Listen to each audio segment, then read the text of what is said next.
All right, well, thank you everyone so much for joining. This is our second session for the Graduate Careers Exploration Week, and today we're going to be talking about careers in data science.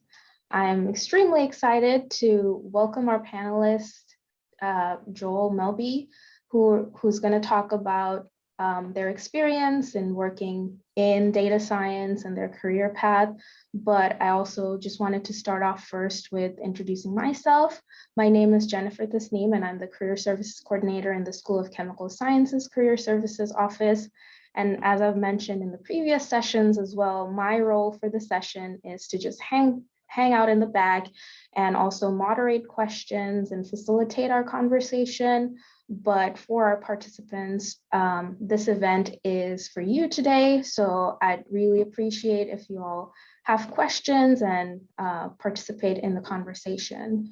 So if you have any questions, feel free to use the raise your hand option at the bottom of your screen, which you can find in the reactions tab, or if you can also feel free to unmute yourself and ask any questions. And also when you ask a question, don't forget to introduce yourself. So now I'm going to turn it over to our panelists to introduce themselves. All right, thanks, Jennifer. And I'm going to go ahead and share my screen here for a second. So, my name is Joel Melby, and I thought I would give you a little kind of visual description of my background, as opposed to just kind of me rambling for a few minutes. So hopefully that's okay. And I guess I should mention these opinions are mine and don't necessarily represent kind of my current employer or my former employers. So I started off as a youngling, getting an undergraduate degree in chemistry. And if we go kind of back even farther, I grew up in Texas, in El Paso, Texas, and I had this like distinct memory of one of my childhood friends, and we would collect all of this rainwater because it didn't rain very often in El Paso, Texas. And then we would make potions and do all sorts of things. And I think that maybe is my like origin story, and then kind of matriculated to me pursuing that undergraduate degree in chemistry at the University of Evansville. And then I also got minors in math and biology. But I should note that this is to date the only kind of computer science or really even data course that I've taken in my education, or at least my like formal education experience. And that was this Intro to Programming for Scientists, where I took a C# course. And I guess I should say, Jennifer, can you see my screen okay? Right? Yes, we can see. Okay, perfect. And so how did I get from there to where I am now? Right, and so kind of I took, as you all probably can presume, right, I went to Illinois. This is, I forget when this picture was taken, but I ended up getting a degree from Doug Mitchell's lab in 2015. And again, this is very much me being an experimentalist. And so I was probably like maybe better than average user of Excel, but did no programming or anything like that. And then from 2015, I was lucky enough to get a position at GSK as an investigator. And at GSK, I worked in an enzyme evolution group. And so I don't know if you all are familiar with Frances Arnold. She won the Nobel Prize in Chemistry a few years ago, 2018 or 2019, I can't remember, but she won it for this concept of directed evolution. So we were evolving enzymes primarily for biocatalysis, but basically any enzyme in GSK's portfolio we could potentially optimize to either improve manufacturing or you could even envision sort of therapeutic potentials for enzymes. And it was in this role that I really sort of got this data itch. To give you a bit of perspective about sort of the group, we in-licensed this directed evolution platform from a company called Codexis, and they had their own informatics suite that you could use to predict kind of the sequence activity relationship of an enzyme. And so when you generate, thousands of point mutants or combinatorial mutants, you can run it through these algorithms and kind of predict how beneficial a specific mutation is towards the overall activity. But for the most part, we only used kind of the current round of evolution to design the next round of evolution. And I'm not going to try to go into like a deep dive about direct evolution, but basically we were throwing away the data and then not using it anymore. And I became really interested in how can we better use data from historical programs to predict either kind of interesting mutations on future programs or to narrow down the focus. And this is kind of what started this, like I call it my data journey. And so I started doing a lot of things in Excel. I got better at Excel. I started doing things in Spotfire, which is this kind of visualization platform. I don't know if you're all familiar with it, but you can kind of put data into it, and then you can graph data in various ways. And then I started learning Python. So I had this kind of hypothesis for an experiment I wanted to run, and I was trying to generate some data to support my hypothesis, using this historical data. And I built this massive Excel sheet. And then I wanted to apply it to a different data set, and then I was going to have to essentially rebuild that entire Excel sheet, right? Because each cell had like a formula, and it wasn't written very well. And I started talking to some computational friends at GSK, and I was like, hey, I have this problem. Here's my hypothesis. Like, I have this Excel sheet, but I can't use it on the next project, right? And he's like, oh, you should just do this in Python. It would take me 10 minutes. And I was like, oh, I don't want to waste all of your time. I know you're busy, have a lot of other things going on. And he was like, okay, well, I'll give it 10 minutes. If I don't solve it, I'll move on, and whatever, no harm, no foul. And so he sent me an email 12 minutes later, like a pretty simple Python script, a couple for loops using pandas, things like that. And then like my next data set, essentially on another project, right? So like what took me weeks to build in Excel, he was able to do in like 10 minutes. And then I was like, okay, well, I need to learn Python so that I can start testing my own hypotheses and my own, generating my own kind of prospective data.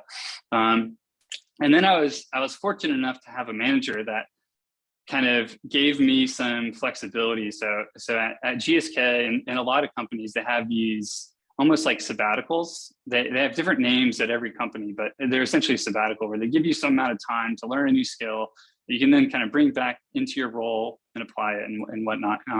And so I essentially used this sabbatical to learn Python. And the value proposition I had was, in a lot of science, there's there's this concept of automating the boring stuff, and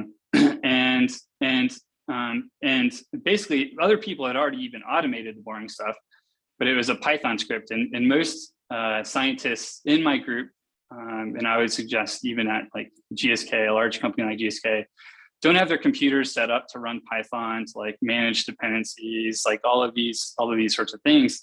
And so I basically started building these web pages where people could just bring their data, run a pretty simple analysis, get their output. And so I started doing that. And then eventually I left the bench and I went into a data role, this data strategy and design expert role. And then I kind of from that role, I've like become more increasingly like more of a data scientist or software developer. So from GSK, I went to TetraScience, which is essentially a software company that is trying to solve this problem of that's like pervasive in science, is that there's a million different kinds of instruments, and they all have their own file formats, and they all have their own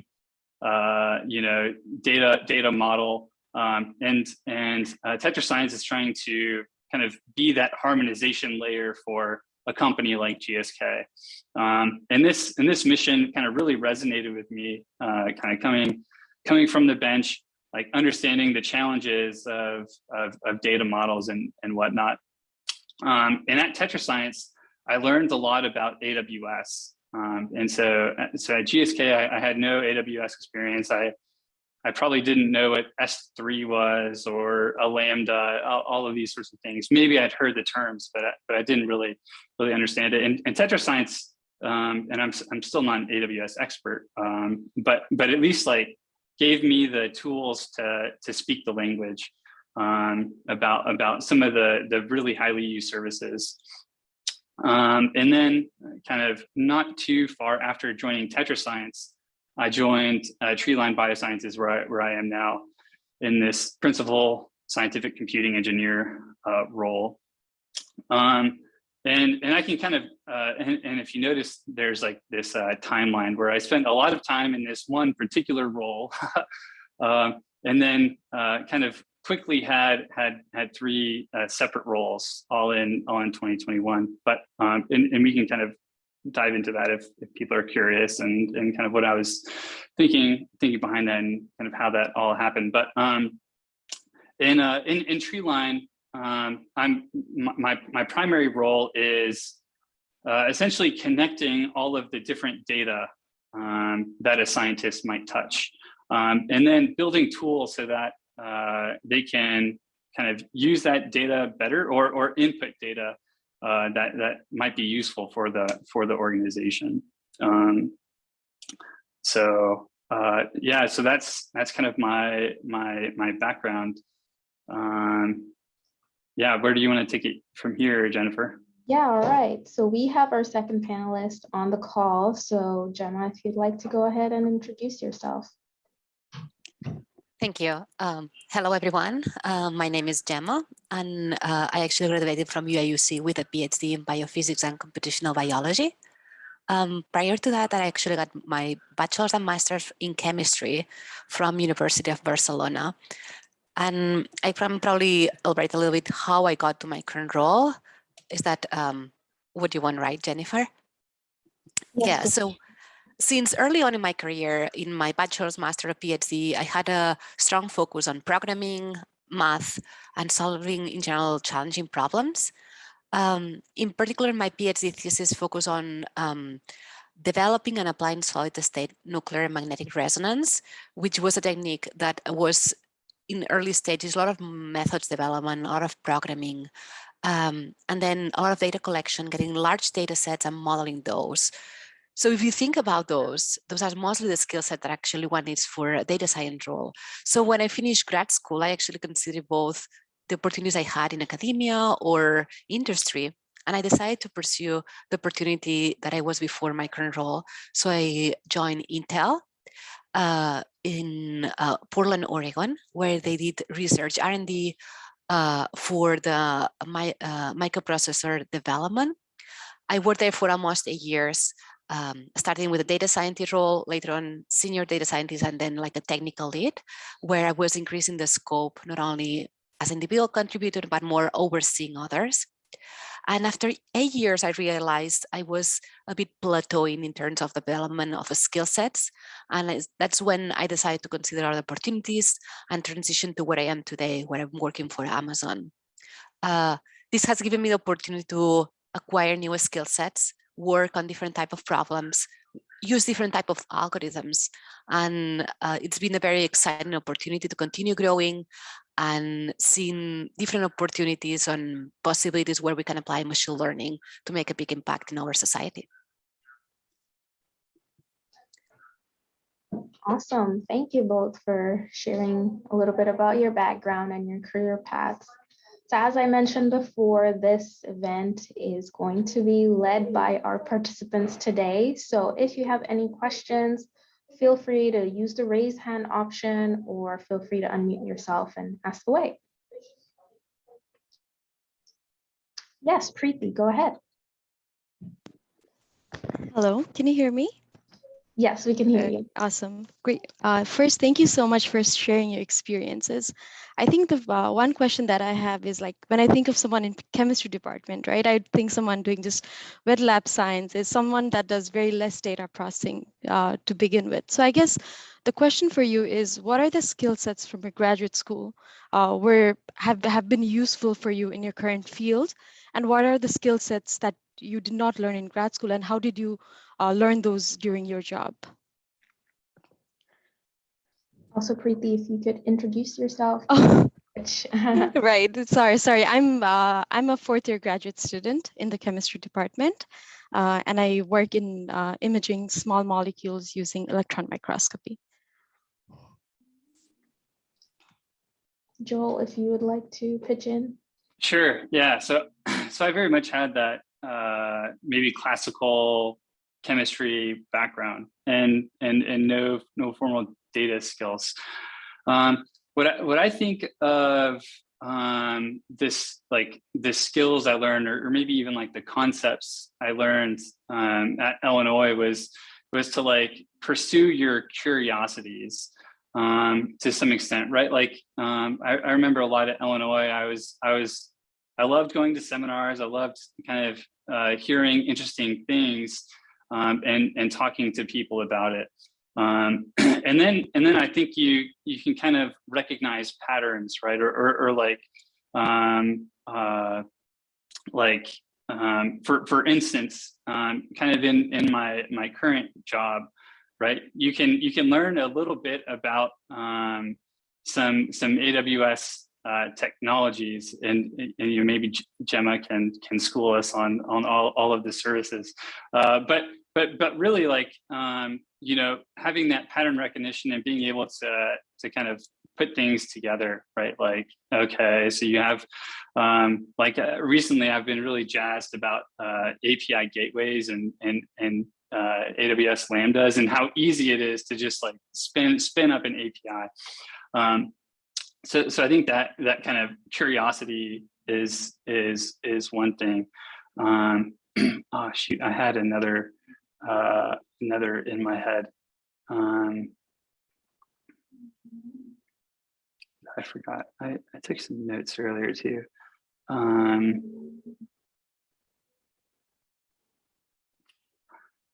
guess it's all. I can't think of the rest.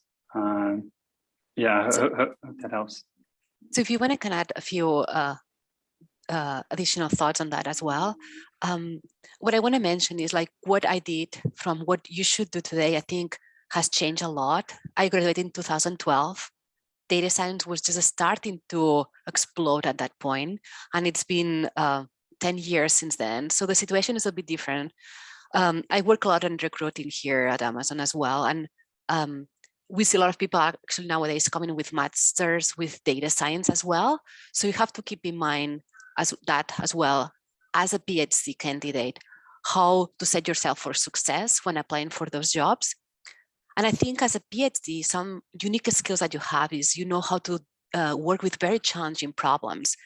That puts you in a category, and you have to be able to demonstrate and prove that when you're interviewing. So that's something you have to be passionate and strong and confident about it, because it's something you've acquired all these years.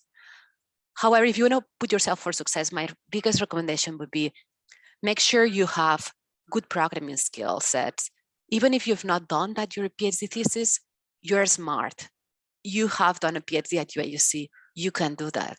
So try to acquire those skills at yourselves, either with online classes, or if you still have time, take some classes in grad school. If you're able to, programming classes, I think that will be an extra plus in your resume that can help you stand out when we're looking at the resumes themselves.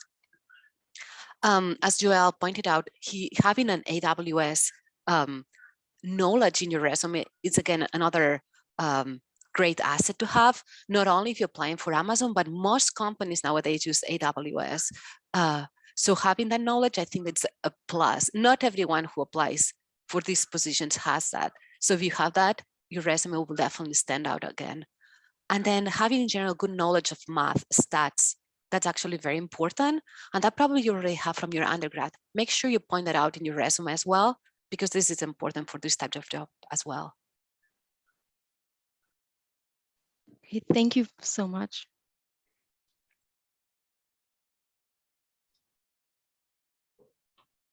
All right, what other questions do we have?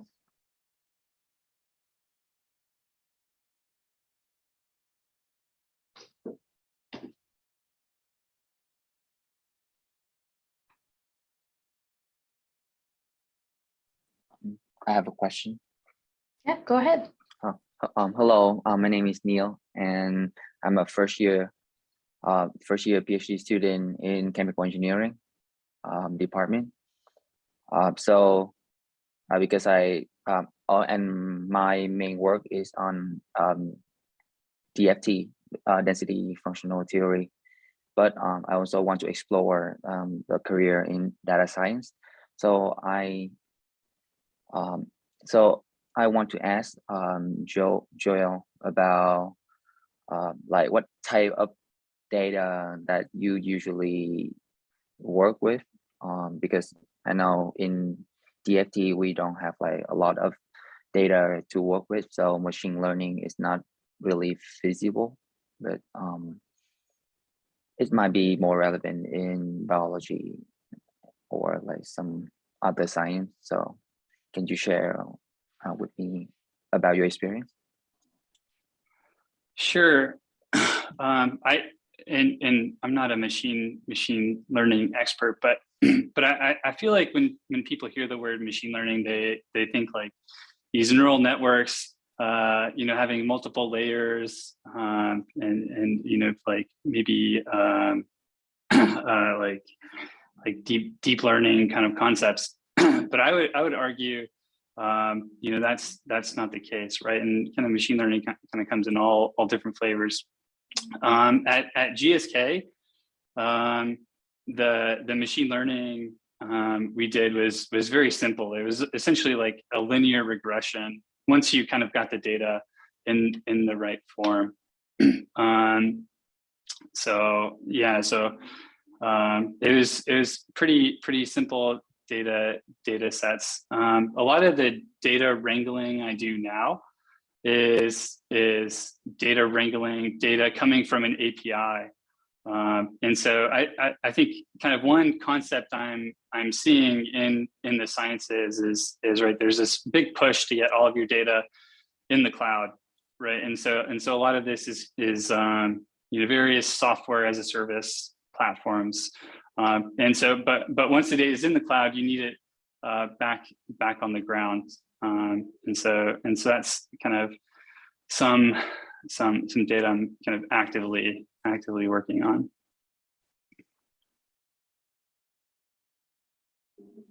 Thank you. Yep. I'd be curious, maybe Gemma, what types of machine learning? I would think, so I have a lot of friends at GSK who came from a really strong math background. They did PhDs in physics and biophysics and whatnot, and they were able to just take that math background and really pick up the machine learning aspects really quickly, and probably like hadn't even practiced it, but knew the math concepts so well. So I'd be curious to hear what Gemma has to say. Thank you, Joel. That's a really good question. I think there's a broad spectrum, so don't be intimidated by that. I think there's opportunities for everyone. Machine learning can define a lot of things, from what we call more a data analyst, more a business intelligence engineer, more of a data science, applied scientist, software engineer, machine learning software engineer. So there's huge broader spectrum of different positions. And each position is different depending on the skill set you have or what you're interested in. So when we talk about machine learning engineers, software engineers, more programming, very, very strong programming skill sets. When we go toward the data analyst, is more on, let's understand the data itself, but maybe let's use like SQL type of programming skills, which doesn't require that a strong background in programming. And then in the middle, which is more where I am located, is a mixture of both. You have to have the programming skill sets, but the data analysis point of view. So I would say myself, my current role is like a mixture of both, but I definitely interact with people from both extreme positions. And I think they're all necessary, and there's opportunity for everyone, and there's plenty of roles. So I think it's more about what you're interested in, what the skill sets you have, and what skill set would you like to acquire to be well positioned to find your own role. And it's not easy because every company defines the names differently. So that for the job search, that makes it a bit more hard, like challenging. You just need to realize what that means. For instance, a data scientist at Amazon is very different than a data scientist at other companies. We are probably stronger on coding and other roles. Another place they will call it slightly different. So it's a matter of looking at the job post, the recs, and seeing what is the requirement for that job. And then seeing, for instance, if it's more SQL oriented, it means it's less programming requirement for that. If they require like Scala, Python, or C++, then it's more towards the programming side. So I think there's opportunity for everyone. You just need to find the right role for you.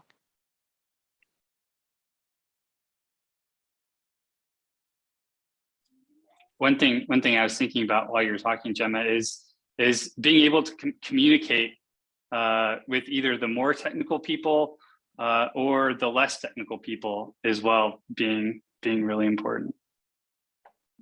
Yeah, that's a great point as well, Joel. And I think that also depends on your interest in general. I know some people who are like, I just want to solve the most challenging problem, but I don't want to be like serving as working on with the stakeholders. While there's other people who really enjoy and excel at interacting with everyone, but they don't really spend on such challenging problems. So it's a little bit of something you have to think about it when you're looking for the opportunities. What skill set do I have? What would I like to acquire? What do I enjoy? Where do I perform the best? And then doing a lot of exploration, talking to people to understand what each company offers and what opportunities are out there.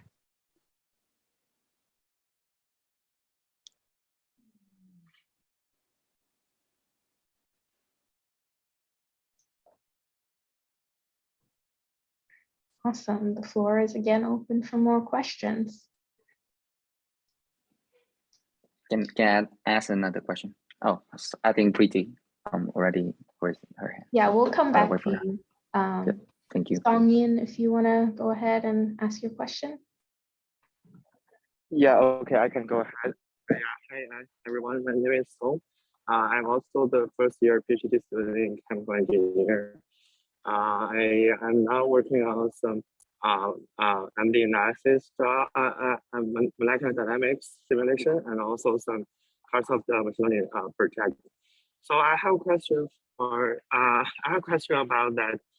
I mean, if I want to find a like SDE or data scientist job after I graduate, like how long should I prepare for that, or how can I prepare for that? So can you share your experience about that? Thank you. So I can start with that one if you want to answer that one. That's a really good question, and that's something really, really important. They require quite a bit of preparation. So I've been involved in recruiting for a long time, both at Intel and here at Amazon. And I think looking at both companies, I think it's very different, the approach, especially here at Amazon. You have to really prepare a lot for the interview process.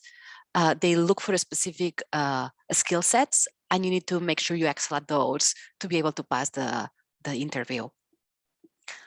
That's something you don't need to, I would say, figure out. It's something that the recruiter themselves will help you out. They will tell you exactly what a skill set they're looking at, what do you need to prepare for the interview. However, you have to keep in mind that there's timelines. So when the recruiter might contact you or when you apply, they might expect within several weeks to be able to perform the interview. So what I think it's important is ahead of time, try to get started on preparing for that interview, because then when you get called and when there's opportunity, you have enough time to have all the skill sets needed or be well prepared for the interview process. So again, it depends on the job itself, but I can highlight you a few skill sets that I think are important to start preparing ahead of time. So I think if you go for a data science role in general, making sure you brush your statistics, your coding. So it depends if you go for a SQL type or Python or C++ more oriented, make sure you brush your skill sets there. There's a webpage called LeetCode, which is an excellent source for preparing the coding interviews for any high-tech general job.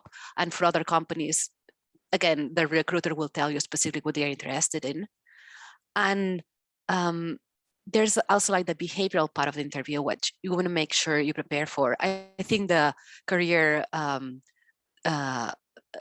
like at the university, you have a great career resources for that part. So I think that they will pen you out to the right information for that. But for the technical part, I think it's something you have to work on yourself, depending on the specific job you want to apply. And I'll refer to Joel to give you probably other hints based on his experience as well. Yeah, yeah. I don't know. In my experience, I haven't recruited a lot of people or anybody for that matter. So I can only kind of give you my personal experience. One tip during the interview process, and because I don't have that kind of deep programming expertise, I'm very vocal during the interview. So I'm like really explaining my thought process of how I want to do, solve the problem that was given to me. And I think in my experience, that kind of that being able to like vocalize that thought process really helped me in the various interviews. Gemma, did I put the right link of the website in the chat? I think, let me just Thank you. click on it to make sure I think it should be that one. It's a very famous, actually, page. Let me double check. It should,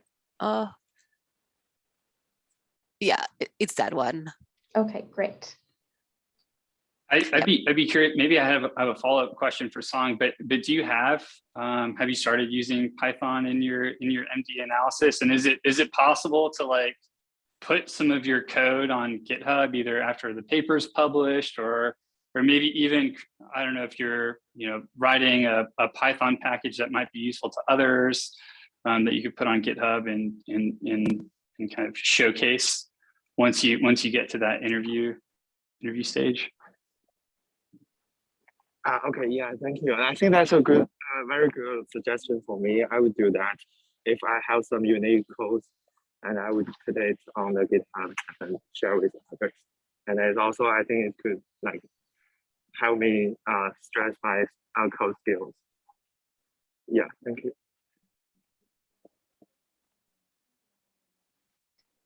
So something else I want to point about the webpage that Jennifer just posted there.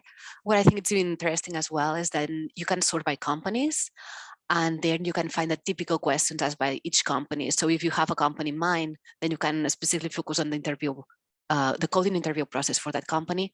And this is mostly oriented for software engineering type of roles. So if you go for more data scientists, just focus on the SQL part. Don't go for the algorithm part. That's mostly software engineering. If you're considering machine learning, software engineering positions, then you should go for the algorithm part as well.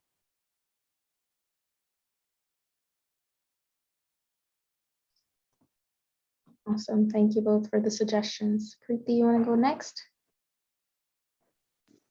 Yes, I have another question. And this is regarding like your positions itself. Like when people talk about data science, right? Like they talk about really highly, like you have a lot of work flexibility, like good work-life balance and all these like positive things. But from like now that you guys are in the position, like what are some of the challenges that's usually not talked about, that people before joining, they don't know, but once they're in the position, they kind of know that, oh, these are the things that I've not didn't think about while I was joining.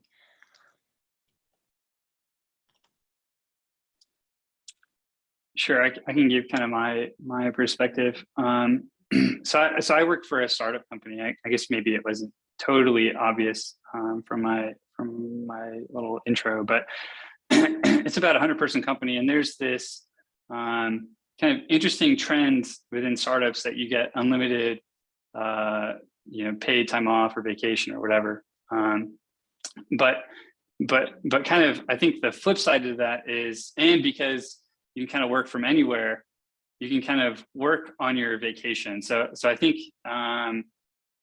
that's been a part that I have found challenging, is like, how do I actually disconnect and kind of recharge and turn everything off in this kind of remote world, as opposed to when I was at the bench, right? Like you could do a little bit of things outside of the bench, like maybe you could read papers, maybe work on slides or whatever, but you really couldn't progress your project forward at all unless you were at the bench. Whereas that's definitely not the case in a data science or coding type role. So I want to add to this. You mentioned about work-life balance, and I graduated from UIUC in 2012. It's been 10 years working at high tech, and I'm part of a dual career couple. Both my husband and I graduated from UIUC. We both joined high tech. We both have 2 kids, and we've been able to have it all. I would say having a family, having both the jobs. So it's definitely doable. It's not a 9-to-5 job. So I actually, I'm not sure if you could do it as a 9-to-5 job, but I would say if you want to keep promoting and having a successful career, you might have to do more than a 9-to-5, but still I think it's completely doable. And we have a lot of flexibility in the sense, it's not like when I was in grad school, you had an experiment running and you need to come back at night to make sure everything was fine, or over the weekend, everything is online. So that gives you a huge amount of flexibility. You have your cell phone as well connected to what's going on. So if you need to take extra time, you still can check on things how they are going if they need to be checked. So in that regards, I wouldn't say it's challenging. I think it's completely doable. It has the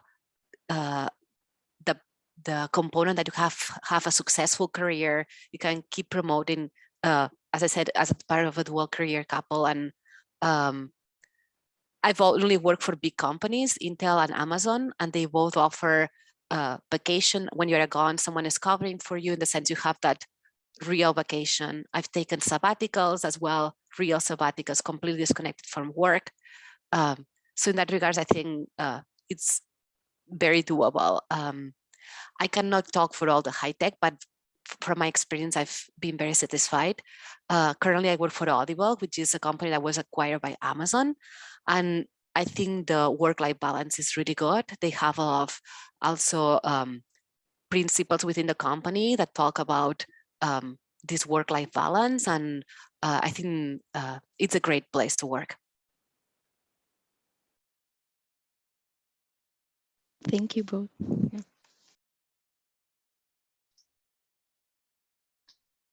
So I have a question in the chat that was shared with me.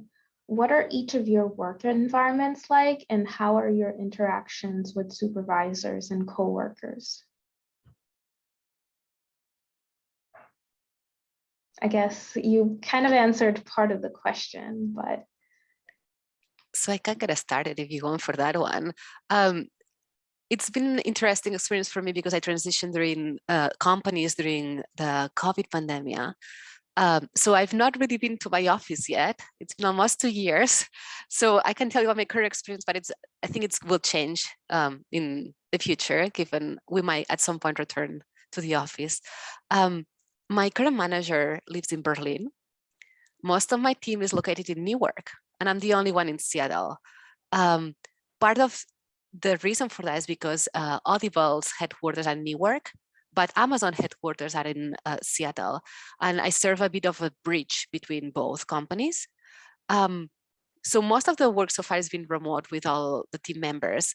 There's a few team members here at Amazon that are the ones that I will be sharing office with. So that will change when I go back, but it's been very flexible and it's been very interesting to, regardless of the physical distance separation we have, we've done a lot of social events virtually with all the team members from Europe and in the US or even Asia. So there's like a really, I would say, a strong community support within our division that I think makes a great opportunity to work. As I said, this I think will change a bit once we go back to the office. So, but this has been my current experience so far over the last 2 years. Yeah, so I'm remote likewise, but I will never be returning to an office, at least in the foreseeable future at Treeline. So our company they have 3 kind of physical locations, but I'm in Philadelphia, which isn't super close to any of them. And so one thing I've kind of learned, and Treeline was kind of founded during COVID. So it has like a very rich tool set to communicate with people, right? So we have Slack. I also find our like company GitHub organization is also like a great way to get feedback, give feedback. Even you might kind of you might learn something like, hey, why did you do this way and this and instead of this? And so I think the tools are there that make communicating even about code really easy. I can't imagine what it was like before those.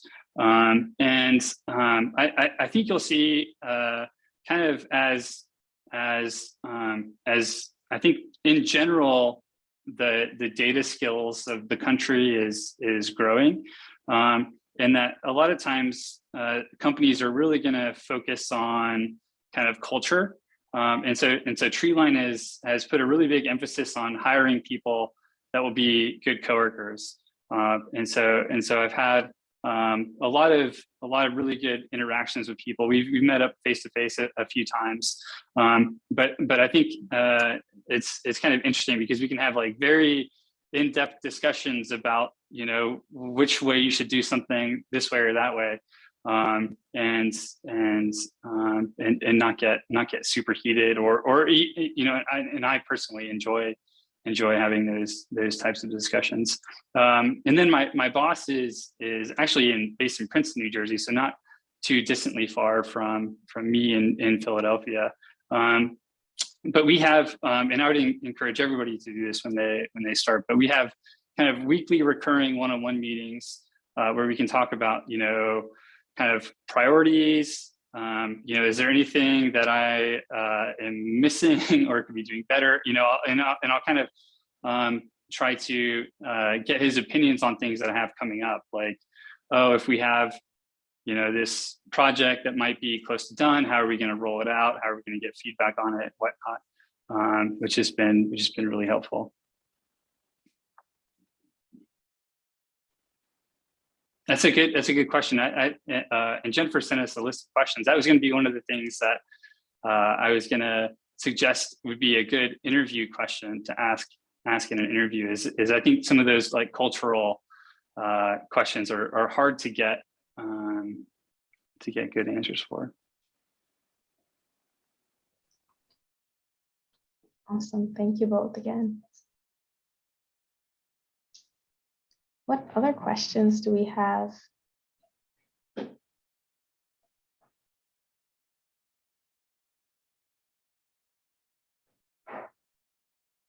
Seems like we have a quiet bunch today. All right, Neil, go ahead. Thank you. So I have a question for Gemma, because I know you just switched from like biophysics to like doing some data science in Amazon. So how is the transition between like I would say like they're not totally different, but they have they are like they have a huge difference between these two fields. So how your transition? Yeah, that's a great question. Thank you for asking. Definitely, there's a big change. I would say probably the biggest change I found, first of all, is the pace. Things at Amazon or even Intel move super, super fast compared to academia. I remember when I first joined Intel, someone apologized because they were presenting. We had a very big presentation and they were like, I'm sorry, my slide is not updated from yesterday. When I was used to go to conference in grad school, seeing over and over the same slides from maybe 3 or 4 years ago. So that's the first thing. I think the pace in industry, things move really fast. In high tech, they move super fast. And this is an example with my current role today. We're building some of the key machine learning models from Amazon. Like today I'm working on the Amazon.com webpage, the ranking model for books, Kindle books and Audible. And every week I feel like the decisions are completely changing what we're doing. So it's like weekly basis, we might redesign what we're working on. So it's, you have to be prepared for that in the sense, be ready that what you are working will change very fast. So that's, I think, the biggest difference. Be willing to make the move and be prepared to adapt quick. The same applies with the skill sets. I remember when I studied in grad school, one of the first things was we move a lot of code from Fortran to C++, and then we use the C++ and with modeling. But if I think about the skills I acquired over the 5 years or almost 5 years of my PhD, we were building up on those skill sets, but they were not changing that much. Here, where I am today, is like night and day. Things move super fast. Algorithms change. Even the coding skill sets change. So you have to adapt very quick. And it's not only something you have to do like when you have some free time, try to acquire more skill sets. Even in your current job, you have those opportunities.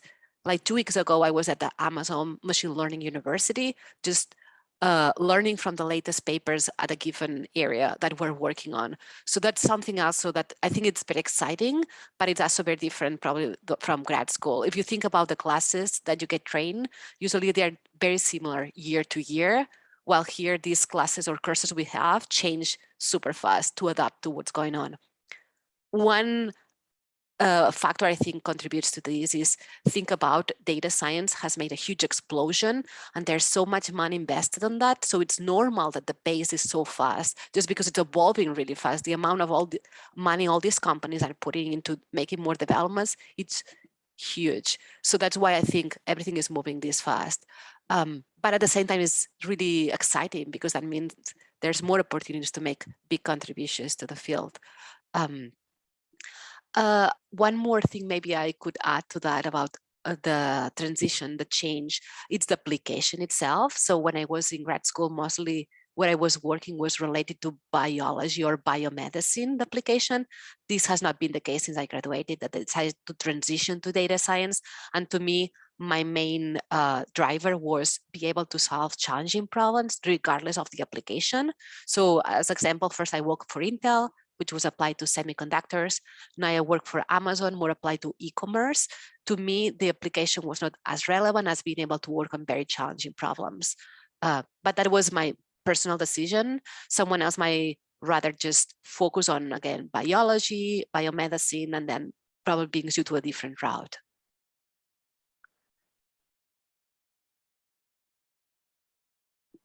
Thank you so much.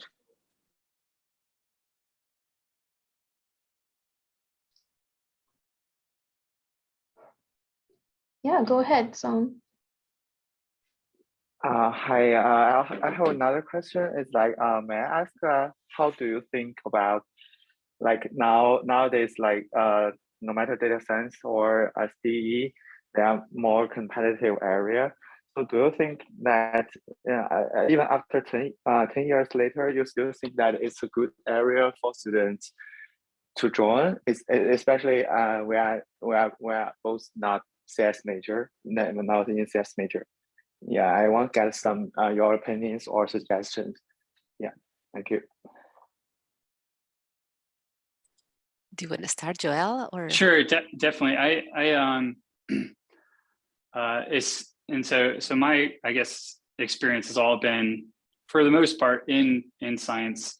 And I listen to a lot of podcasts, and there's this guy, Michael Kennedy, that has this podcast called Talk Python to Me. If anybody has run into it, but he talks about coding as a superpower. And I think in the sciences, this is definitely true. I don't see this going away anytime, because it takes a lot of time to develop that intuition about science and kind of understand the problems of science, and being able to communicate those problems. I don't think will ever change. I do think the tooling will make it even easier as time progresses. Like, I don't know if anybody's seen this, like, GitHub autopilot, where it can start coding things yourself. So I think there will always be a job or a role for somebody who can identify problems and then knows enough about all the tools to build a solution. So I want to add to this. I'm not sure if you've heard about what is called the imposter syndrome that people have. And I cannot speak for myself because I felt that before at some point. Like, well, what I'm doing in this field, I have a PhD in biophysics. I have a bachelor's in chemistry focused in physics, but I'm not a computer scientist. So I've been through that, and like, what I'm doing here. And as I said, there's a broad spectrum of opportunities and positions.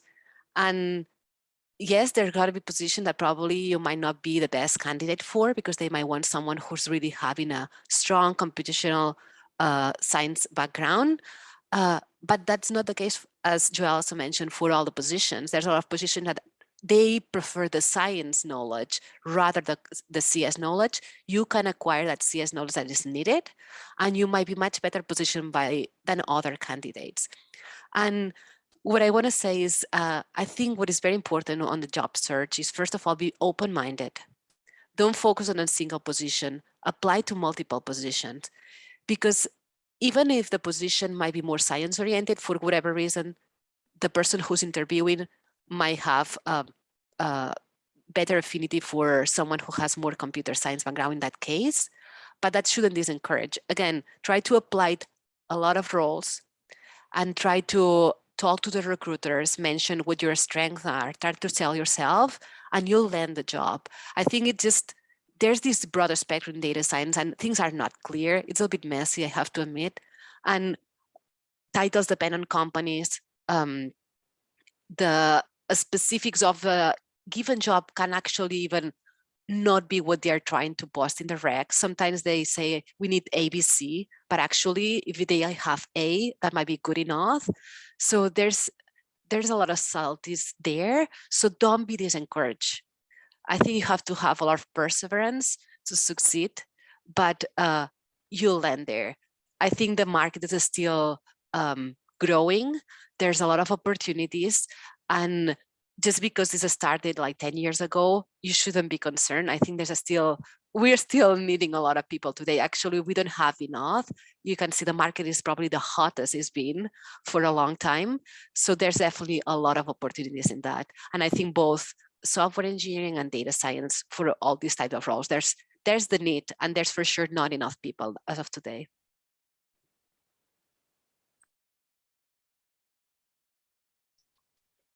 Thank you. Yana, if you'd like to go ahead with your question. Hi, I'm Yana. I'm also a fourth-year grad student. I'm working for Professor Rodriguez Lopez. And the topics I've mainly been on through my grad school was electrochemistry. And so I have a question, because I'm also thinking joining data science. I've taken multiple computer science classes, including a lot of machine learning classes. But a lot of people around me, including my parents, have been telling me over and over again, you have been doing chemistry for your bachelor's degree, your whole PhD degree. And why are you just choosing to do something else that is not your major, not the thing you're best at? Yeah, I'm just curious if you two, as people who are in the same, pretty similar situation, have been told this, and or you thought about this before, and what do you think, or how do you feel about the suggestions that my parents, for example, are making? Yeah, thank you. So I would say I've been there, not from my parents, but when I finished grad school, I had opportunities to be in academia. I actually got a very prestigious fellowship called Marie Curie to go back to Europe. And I consider academia very seriously. As part of a dual career couple, we thought about this because my husband also had opportunities in academia, but we ended up choosing high tech and both making the move to data science. I would say everyone's career path is different, and you should really follow what you're passionate about. If you work hard, I think you're going to be successful no matter what in academia or industry. And they all have their good and bad things. If I look back, I'm really happy about the decision I made to date and what I'm working on. And I don't regret the decision I made. But as I said, everyone is different. People can choose different paths. And I think it's not that one is best than the other. They're just different. And you should just feel convinced what decision you're making and to make sure you're passionate about that. I think having a background in chemistry gives you a very strong background in science. You're coming from one of the top schools in the country. It's like you have a strong background in math. And as you've mentioned, you have taken classes in computer science from one of the top departments in the country again. So I think you have a very strong background as a potential data scientist. But you are also a very strong candidate to many other opportunities. So you should be excited to have so many opportunities in front of you. And you should discuss with your parents that you're as well positioned for one to the other and make a decision at that point. Yeah, no, I agree with what Jen is saying. I think the thing I think about, and I, face this, I left, the bench in pharma towards a data role, and I thought, what's it going to be like if this doesn't go well, and am I going to be able to go back, or am I, whatever. And I think there's this idea of like the sunk cost fallacy. I don't know if anybody's heard of this, right? But like even if you've invested a lot of time in chemistry, that doesn't necessarily mean that you are totally tied to that, for the rest of your life or whatever, right? And you kind of need to seize opportunities and follow your interests, right? So you've proactively taken these computer science, machine learning courses that probably weren't required for your career, right? So you can tell you have a lot of passion for it. And then there's like you have a very long career ahead of you, so it's not like you forget chemistry overnight. And so I maybe it's because I'm an experimentalist or scientist, but I like to think of things as experiments, right? Like take a job. If you take a role, it's an experiment. Are you going to like it? Or are you not going to like it? Is it going to be fulfilling for you? And kind of go from there. But then, and maybe this is also like back to Gemma's point earlier about imposter syndrome. Maybe people might think, oh, you're a chemist, you're competing against people that have degrees in data science and computer science for those roles. But I think if you think of the flip side, the data scientists you're competing against, they're probably thinking, oh, she's a chemist. I did awful in chemistry in school.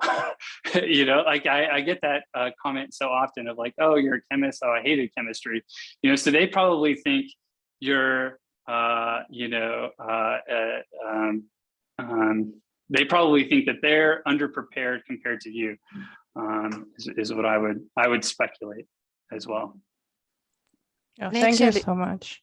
I would like to add one more point to you on that. When I was at Intel, actually, there was a time I was working with a group of people. They were all physicists. And I was the only one who had some background in chemistry as well. And that actually helped me differentiate and bring a unique point that had a huge impact in the team. So don't underestimate having that chemistry background can actually make a difference as well in the data science. Yeah, thank you both. Those are very helpful advice and very great to hear. Yeah, thank you.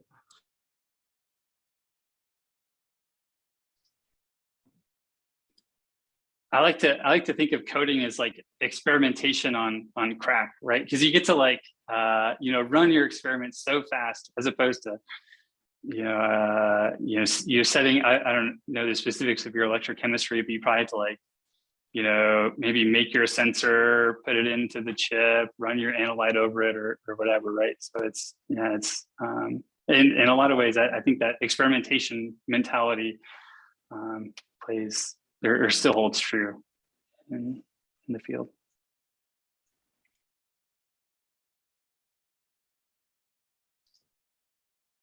We have some time for a few more questions.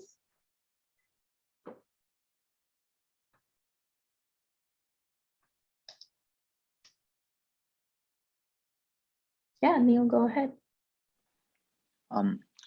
Hello. So I have a question for Gemma about your experience in Intel. Can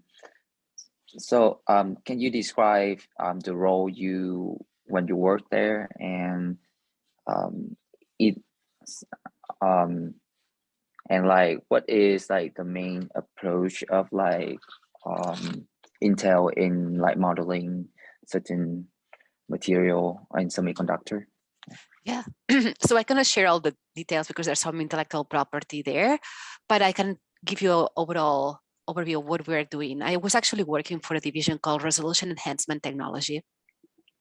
And that's related to when you try to pattern very small microprocessors, the problem is that there's some effects that you have to model to be able to actually properly do that. So manufacturing of the microprocessor occurs through lithography. And then there's a technique called optical proximity correction that is used to be able to properly pattern that. So I was actually on the modeling team to be able to do all this process. And the modeling approach there was like a combination of data-driven and physical modeling. It was definitely very interesting. It was very, very challenging, but at the same time, very interesting methodology. So my role there actually involved setting up the sampling plan that we would need to collect the data, then do all our data processing, analyze the data, and then build the models themselves and put that in production. With years, as I increased the scope of my role, I was more overseeing others than actually doing more in individual contributor role, but it was all related to this overall optical proximity correction methodology. You've probably, I mean, there's a lot of actually UIUC alumni that were part of that team still today. So you probably have heard about the team. Yeah. Thank you for sharing.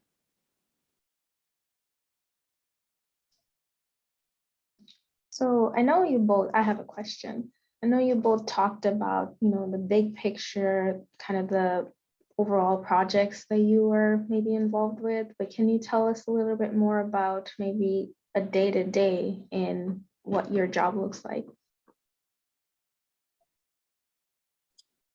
Sure. Yeah. As these are always hard questions to answer because there's no 2 days that are the same.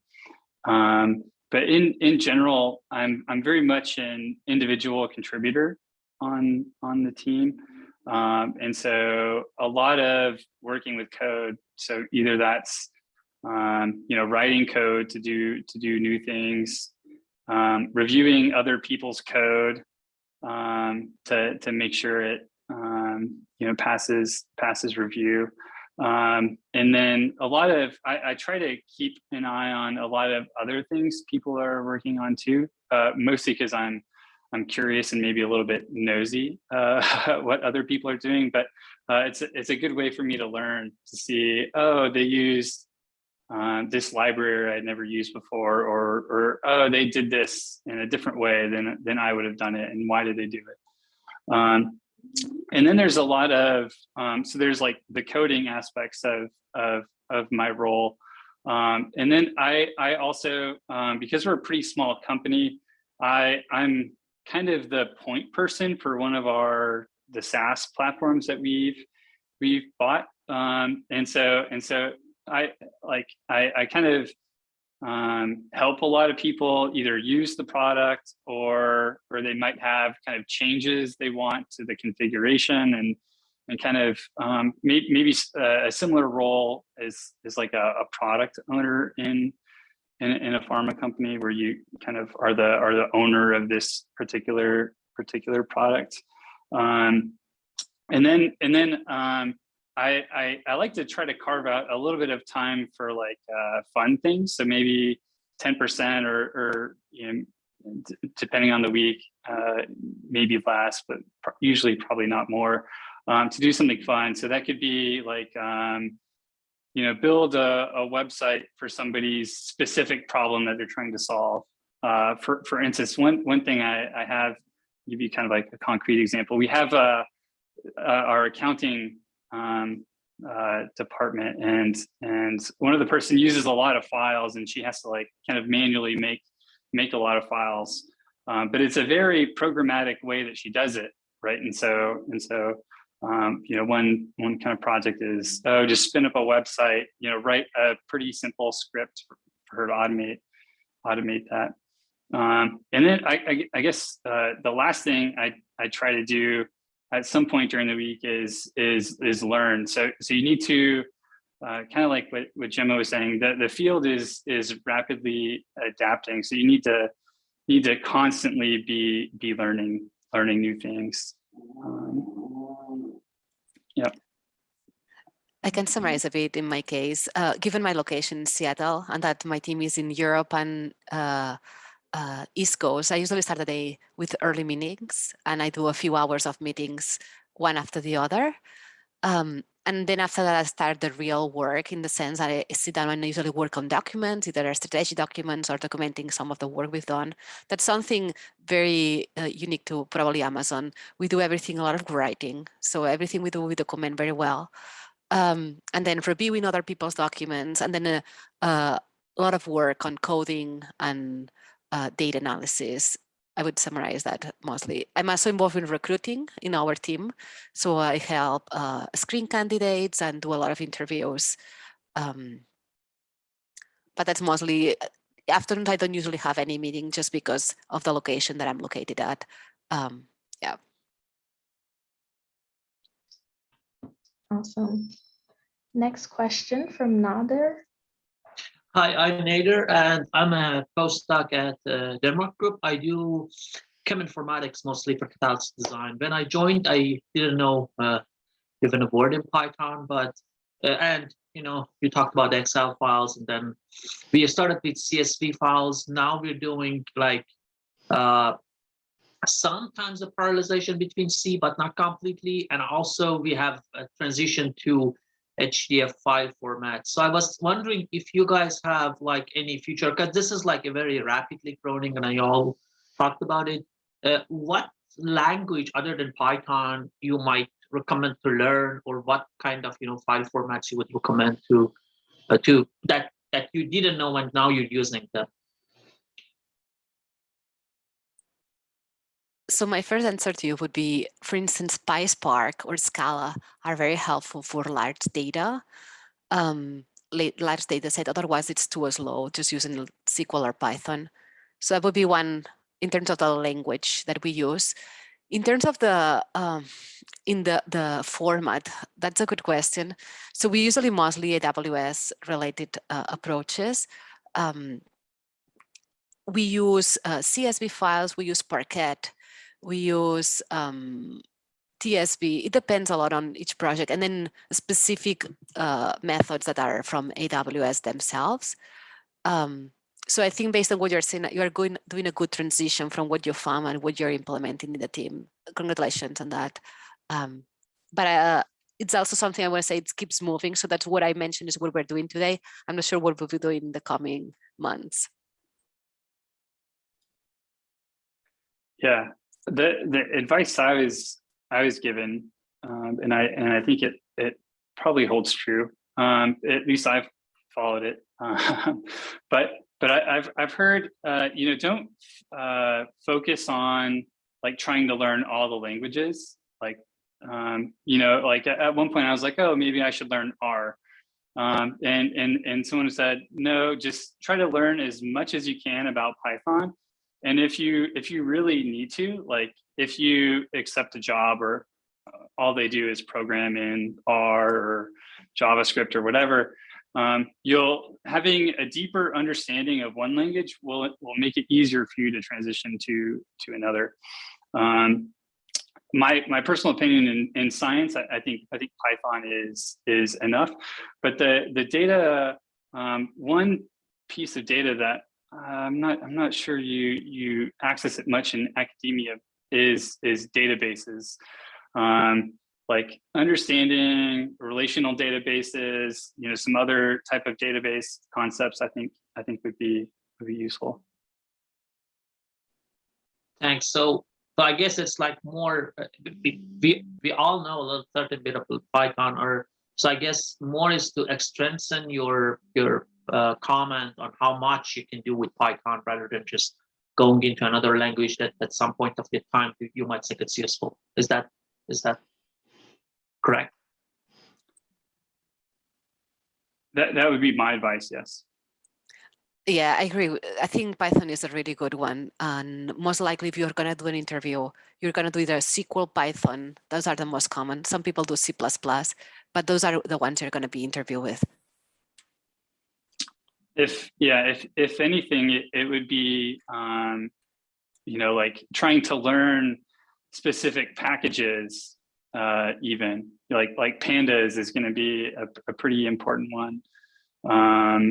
Not being in like totally a data science role, I'm not entirely sure, but something like scikit-learn or other packages, I think would be useful. Yeah. So in that regard, there's two things. One is what skills you want to learn to know as a data scientist or as a professional. The other is what skills do you want to learn to pass the interview. So those are also two different subsets. When you do a coding interview, you are very unlikely going to use external libraries. It's more about how are you going to program like in a script function. You can make assumptions in that coding interview. Let's assume I have this function. I think that's totally feasible to do something like that. Other thing is packages that, as Joel was suggesting, that are very helpful for actually your day-to-day job. Pandas or like even PySpark. Like there's different packages that can make your work be just much more efficient. So just make sure the two, one, if you want to have your skill set, so when you start the job, you know all that, but then there's a skill set you need to have to pass the interview. And also like one side question maybe is for our team, we have a guy that actually knows much coding better than other members.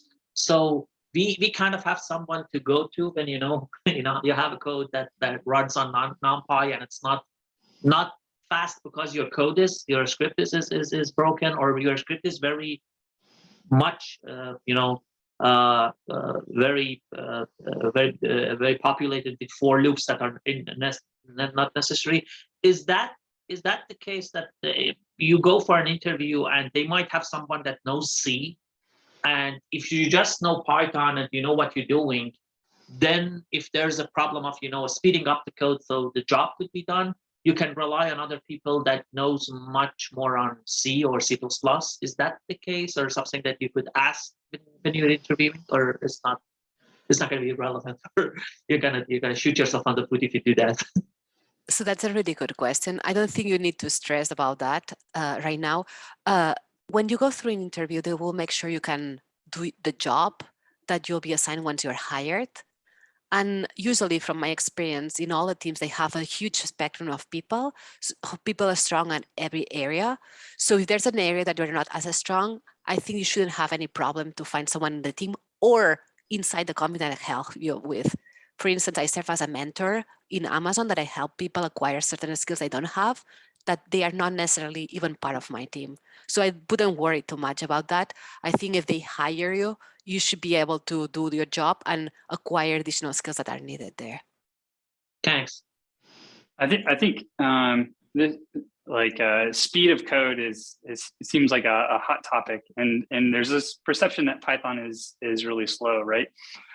Maybe it kind of led you to that question, but I would argue a lot of the problems that I face, the data isn't so huge that the speed of code execution matters. It's more about how long it takes me to write the code to do the thing, right? Yeah, that definitely, yeah. Yeah, or we have it, if you can parallelize your code and just kind of brute force it with enough resources, that is also something too. So yeah, depending on the problem, optimization of code running may not matter or make that much of an influence. Thanks. Do you use RDKit much? That would be a particular package in the chem informatics space that. Yeah, we used to do that. We used to do art. We are currently even doing for some simpler things that we're doing. But now we've recently moved to RDKit is not good at energy, so we have actually transitioned to XDB, which is an open source. So it's as fast, but it's like better than our RDKit. So yeah.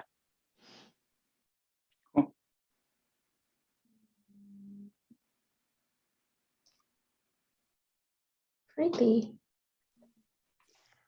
I have a question regarding career trajectories in data science. Like when I think of data scientists, I just think someone who's like constantly analyzing the data and just or programming. But I'm sure as you go over more in the career, there are different opportunities that open up. So if you could shed light on what those opportunities are and how that looks like in the field, that'd be really nice. I'll let Gemma take this one. Okay, so I guess it depends what your interest is and what do you want to do. So that's definitely, as I said, from a technical point of view, you can be a data scientist and then transition more towards software engineering, machine learning software engineer, or more data analyst. So that's, or even a product manager. That is more someone who thinks about the product more than actually the analysis of data. So there's definitely, I would say, these lateral transitions you could make towards other roles that you interact with or are related, but it's different than your exact role as a data scientist. That's one kind of change you can do or variation. The other is the upper changes. So you could transition, you can just increase the scope, as I did when I was at Intel. I started the data scientist, senior data scientist, data science technical lead. You just increase the scope of your work, and that's like a vertical promotion. You're just vertically getting to a larger roles with a larger scope. And then there's actually two areas where you can go, on the technical route or the manager route. The technical route, you're focusing on the technical component. Manager, you're focused on the people. So there's these two axes. And what I want to say also, there's these two axes, but it's not A or B. There's like a spectrum. You can be kind of in between, where you're doing some people plus technical, or just oriented exactly only in technical or just in manager. And people actually sometimes just focus on one area. Some people transition from one to the other. So there's all those sorts of opportunities. And I don't think because you choose one, you need to just stay there. You can actually keep moving, as I've done. You can see my career. Now I'm slightly different where I was doing in Intel, completely applied to different area.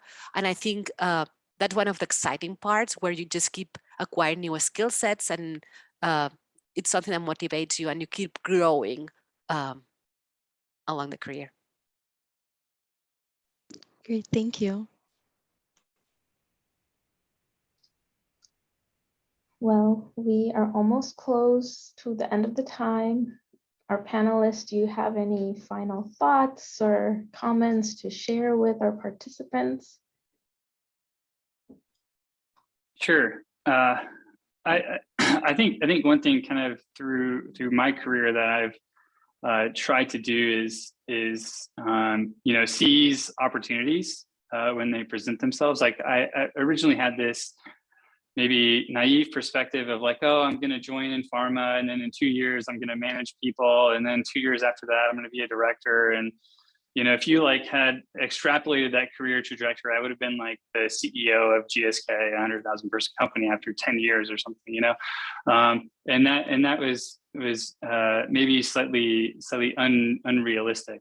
But I had opportunities presented to me, whether that's leading a project or doing a secondment, kind of learning new skills, and then a role would open up that needed someone that had my knowledge of science and data, and being able to bridge the gap, right, and kind of made me a good fit for that role. So yeah, seize your opportunities, and sometimes things might take time or take turns that you couldn't predict at the time.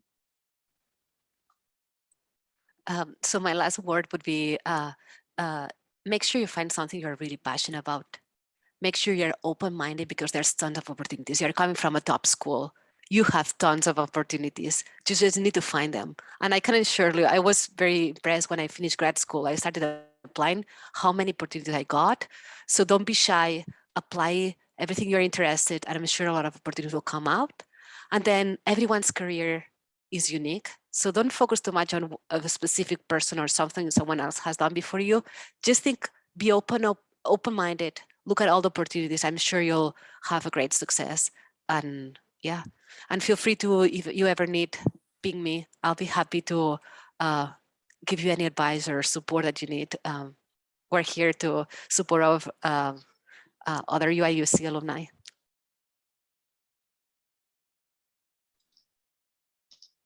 Awesome. Well, thank you both, Gemma and Joel, for being here and for talking to our students about your career paths, about your insights on data science. I'm certain our students and postdocs also do appreciate it. I know I do. And thank you so much again for volunteering your time. So this session was recorded, and it will be posted on our Media Space channel. So I will email all the participants with the link to the posting. And tomorrow we have our panel on careers in government and national labs at the same time in the same Zoom link. So please do be sure to join us. But I'll be here if you have any other questions. But thank you again so much for being here and joining us. Thanks, Joel and Gemma. Good to see you guys. Yep. Thank you. Nice to see you too. All right. Bye, everyone. Have a good rest of your day. You too. Bye-bye. Bye.